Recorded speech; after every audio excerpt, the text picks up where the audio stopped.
Have you ever felt that your emotions control you more than you control them? One moment you are calm, the next moment you are angry, jealous, or hurt. In modern life, emotions seem to rise like storms, fast, powerful, and often destructive. In Buddhism, emotions are not enemies. They are teachers. They show us the state of our mind, and they reveal where we still hold attachment, craving, or ignorance. The Buddha never taught us to suppress emotions. He taught us to understand them, to look deeply into their causes, and through wisdom to be free from their control. So today, we will explore together. How can we control our emotions, not by fighting them, but by understanding them the Buddhist way? What are emotions? In the Buddhist view, emotions are mental formations, conditions that arise and pass depending on causes. They are not who we are. Just as clouds pass through the sky, emotions pass through the mind. The Abhidhamma, the higher teaching of the Buddha, describes emotions as citasikas, mental factors that accompany thoughts. Some are wholesome, like compassion and joy. Others are unwholesome, like anger, greed, and delusion. The Buddha said, "Mind precedes all things. Mind is their chief. They are mind-made." This means that every emotion, happiness, sadness, fear, or anger, begins in the mind. If the mind is trained, emotions cannot harm us. If the mind is untrained, emotions can control our life. Why do emotions hurt us? Why do anger and jealousy burn us from inside? The Buddha explained this through the second noble truth, the truth of craving, tanha. When we crave for something to be different than it is, we suffer. When we want people to behave a certain way and they don't, we feel pain. This craving arises from ignorance, not understanding the nature of impermanence, anicca, unsatisfactoriness, and non-self. Let's look deeper. When anger arises, it's because we cling to our view. I am right, they are wrong. When jealousy arises, it's because we compare. They have more than me. When sadness arises, it's because we attach. I lost what I loved. The Buddha said that emotions are like fire. If we touch them blindly, we get burned. But if we understand fire, how it arises and fades, we can use it wisely. So, emotional control is not suppression. It is wisdom born from observation. To control emotions, the Buddha taught satipatthana, the 4 foundations of mindfulness. Here, mindfulness is not just remembering, it is seeing clearly with wisdom. When an emotion arises, say anger, the untrained person becomes the anger, but the mindful person observes. There is anger in the mind. This simple shift changes everything. You are no longer lost in emotion. You are the observer of it. In this way, you begin to see the 3 marks. Impermanence. Every emotion changes.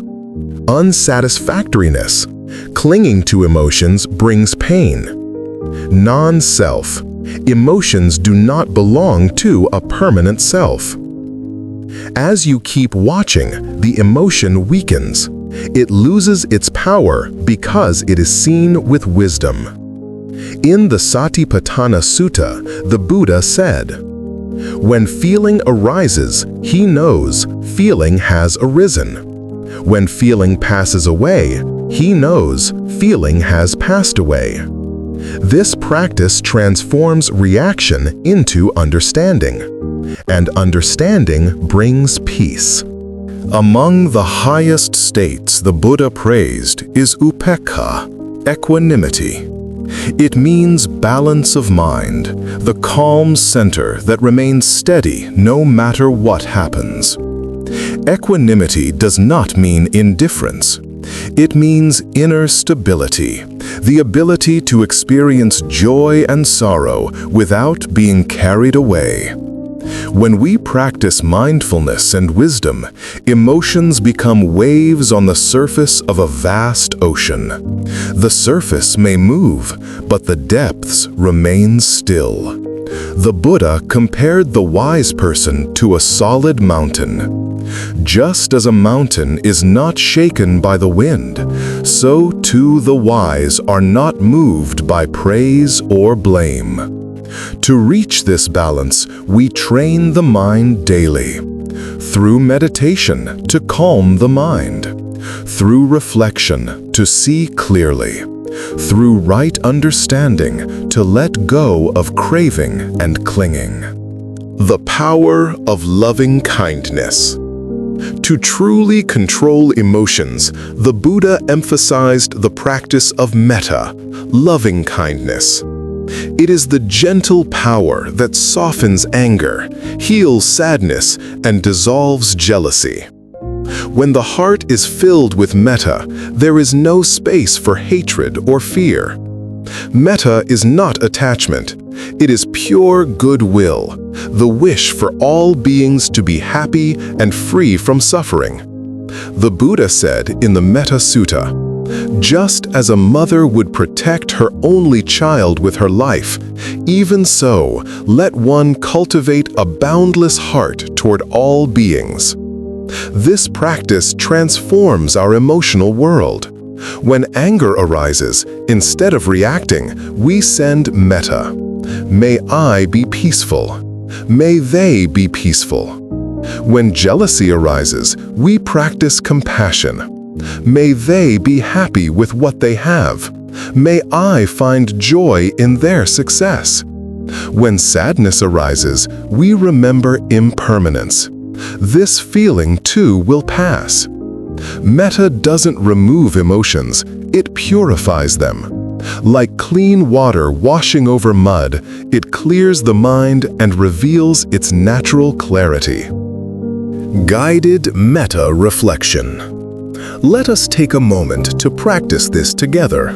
A brief metta reflection you can use anytime emotions overwhelm you. Sit quietly. Bring your attention to your breath. Feel the rising and falling of your chest. Now, silently repeat in your mind, "May I be peaceful. May I be free from anger and fear. May I be filled with loving kindness." Then, extend it to someone you care for.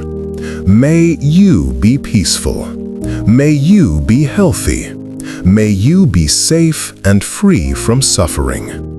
Now, to someone you feel neutral about. May you be happy and peaceful. And finally, to someone with whom you have difficulty. May you be peaceful. May I let go of resentment. May we both be free. This is the way to transform emotions into compassion. Every time you do this, anger loses its roots, jealousy fades, and love grows stronger. This is the way. The wisdom of impermanence. The Buddha taught that everything is impermanent, anicca. Every emotion, no matter how intense, is temporary. When you see this truth, you no longer fear your emotions. You know this anger will fade, this sadness will dissolve, this joy will pass too. The Buddha said, "Whatever has the nature to arise will also cease." Emotions are like waves on the surface of the ocean. If you dive deep, you find stillness beneath them. When you are angry, do not say, "I am angry." Say, anger is arising. When you are sad, do not say, "I am sad." Say, "Sadness is present." This small shift separates the observer from the emotion. You are not your anger. You are the awareness that sees it. In that awareness, you find freedom. Applying wisdom in daily life. Buddhism is not only about meditation, it is about daily living with awareness. Emotions arise most strongly in our relationships, work, and family life. So how do we apply this wisdom every day? Here are 3 steps. 1. Pause before reacting. When emotion arises, take 1 mindful breath before speaking or acting. That single breath can save a lifetime of regret. 2. Observe without judgment. Instead of thinking, "This is bad," say, "This is what's happening now." Observation without judgment weakens emotional fire. 3. Respond with compassion. If someone hurts you, remember they too are suffering. Respond with understanding, not revenge. The Buddha was insulted, criticized, even attacked, but his mind remained calm like a still lake. He responded with compassion, not hatred. He once said, "Hatred is never appeased by hatred. By love alone is hatred appeased. This is an eternal law." That is the heart of emotional mastery. Let us end this talk with a short reflection. Sit comfortably. Close your eyes. Breathe naturally. Bring to mind a recent emotion that disturbed you, perhaps anger, sadness, or fear. See it clearly, without judgment. Notice how it feels in your body. Now gently say to yourself, "This feeling is not me. It arises and it passes. It is a visitor in the mind." Breathe in, calm. Breathe out, letting go. Now imagine a peaceful light spreading from your heart. Let it dissolve the emotion. Let your mind become still and clear like a calm lake under the moonlight. Feel the peace that comes when you stop fighting your emotions and start understanding them. That peace, that awareness, is your true nature. My friends, emotions are not our enemies.